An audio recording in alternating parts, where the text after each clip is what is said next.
Hello and welcome back to the Faces of Truth. My name's Alexander McCauley.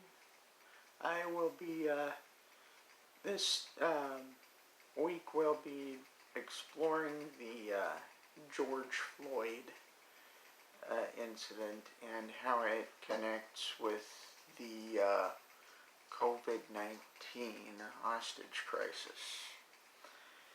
Recently, non-governmental organizations such as Antifa, which has been designated a terrorist organization, have begun to burn the United States to the ground, at least in Democrat-run states. Why is this? Well, let's go back to the hostage crisis.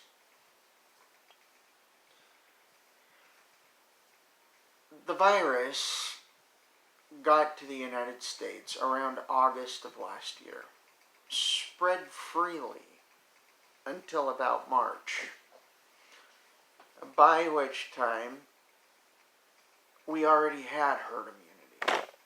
However,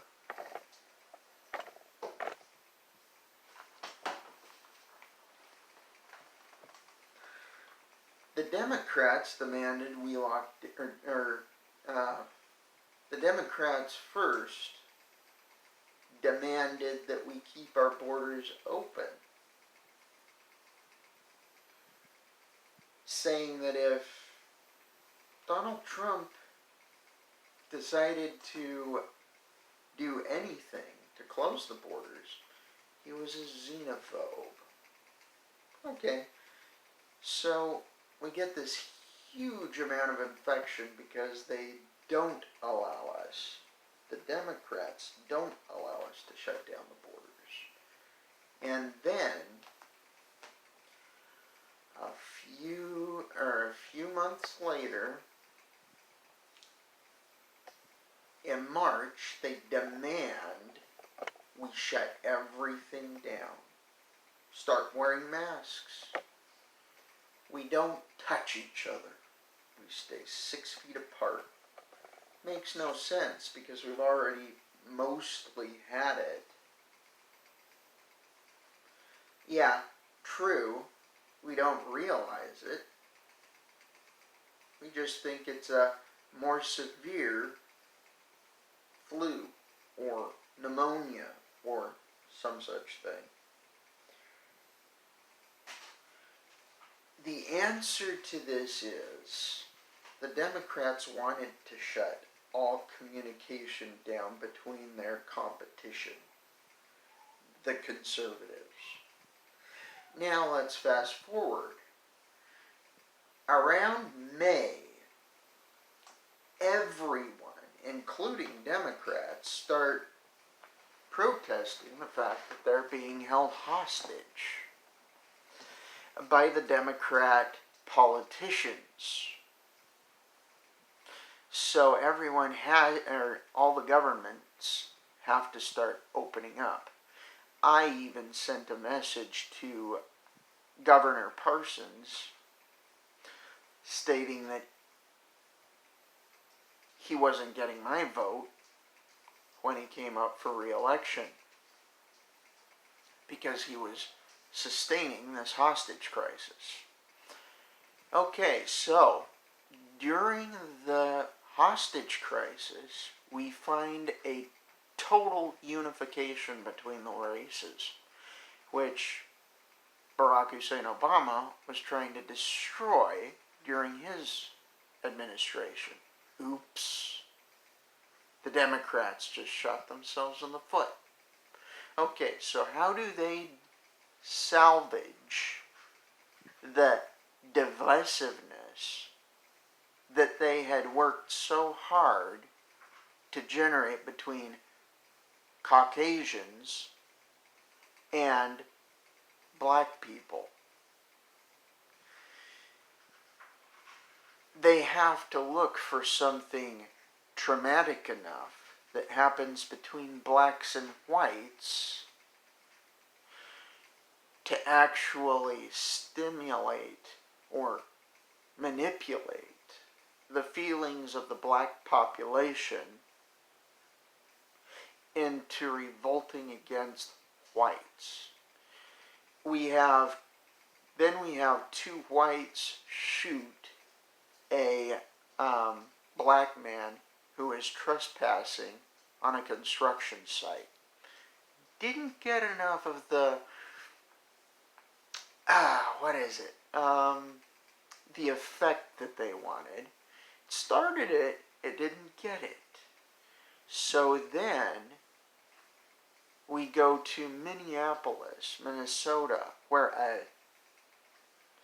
police officer, who, interestingly enough, none of his neighbors know that he's a police officer. They think he's a realtor living next door. We all know that usually if you're a police officer,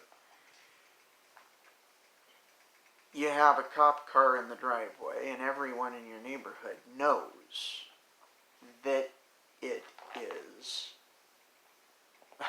a police officer lives there. As a matter of fact, it's probably one of the perks of living in a neighborhood with a police officer. You've got security right there in the neighborhood. If someone does anything, you can call the network. They call him up and he bags them, takes them to the big house. However, this guy didn't have a vehicle in the driveway. No one knew he was a police officer. He worked security at a nightclub with the guy he chokes to death. Very interesting predicament. Sounds a little bit like a CIA personnel that's been undercover as perhaps a cop, didn't have a vehicle of his own.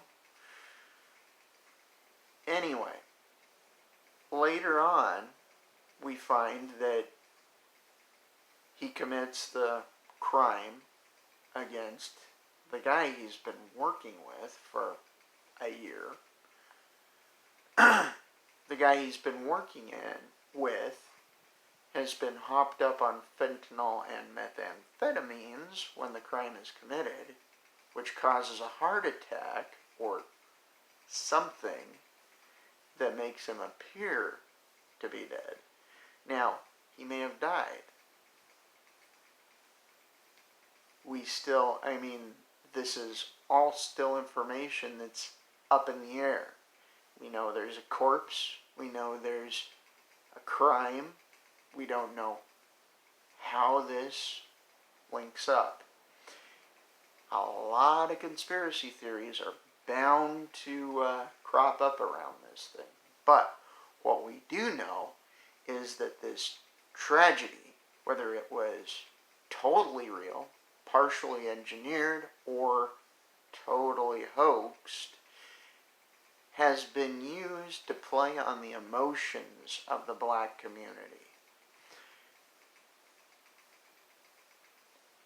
We have been seeing in media, the social media networks, and in the universities, an ever-increasing amount of anti-Caucasian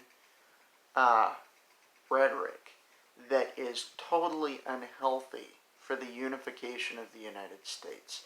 And the manifestation of this is in the rioting that has begun in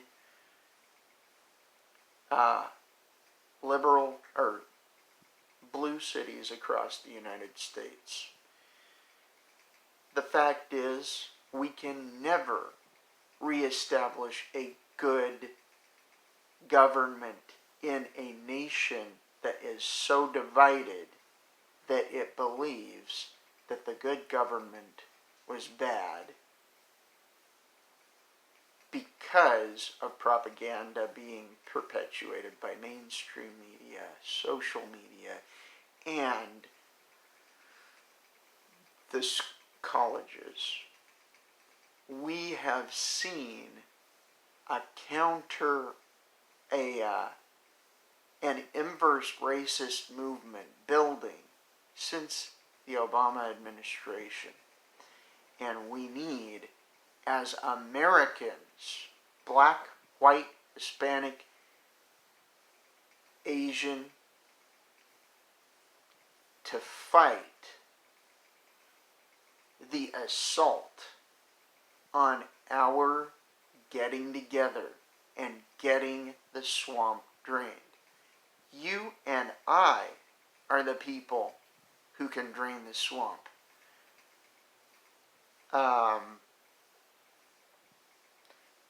Donald Trump can only do the things that we back him up in. One of them is draining the swamp. Now, I'm still waiting for the shoe to drop, because every single administration since the Reagan administration has executed a big betrayal on the American people. This administration may not be any different from the Bush, Clinton, Bush, Obama administrations, but if we don't get behind President Trump and tell him what we can see from the outside, not what we see from the liberal, leftist, mainstream media, or propaganda across the board, the fakesters put out, we will never win the war that we are truly fighting in the United States. And that is against people who believe that they have the right to be nobility. That's both on the poor level and on the politician level. The middle class is being raped right now. Excuse the French, but raped. We are being stolen, they are being stolen from, and no poor people are being allowed to rise above the level of their poverty, because they are being subsidized to remain poor. This is the reason that we see the George Floyd riots starting, because they put the pressure on during the pandemic to try and shut everything down so that people could not communicate, so that everything would go their way. The deep state, the Democrat politicians, etc., their way. Their way is to establish a socialist system that would have them on top of the heap and all of the rest of humanity on an equal level in squalor. And they lost it during the COVID-19 hostage crisis, because we started waking up to their plan. So they had to bring racism back into it to divide us once again. They started saying anything said against China was a racist comment. And then when that didn't work, because China did spread a bioweapon to the United States, they did attack us under the auspices of the Obama administration. I had to put that in there. The Obama administration was the one that were the people that launched the attack. The gun was Communist China. Because they united us against their oppressive policies, using coronavirus, they had to do something to salvage the operation. Racism is their standby card. Racism, sexism, and